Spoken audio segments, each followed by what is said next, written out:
Beetle-killed trees in the West rot and become fire hazards, but a U.S. Department of Agriculture grant could help turn these trees into biofuel.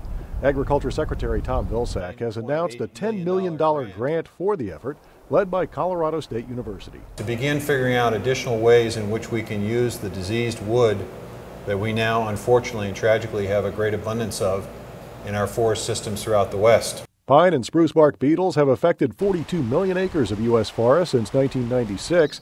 Those acres contain a plentiful source of biofuel. And we've got to figure out ways to get it and to use it. And this grant will allow us to continue working on the capacity to turn that diseased wood into fuel. Dead trees can be a good source for renewable energy.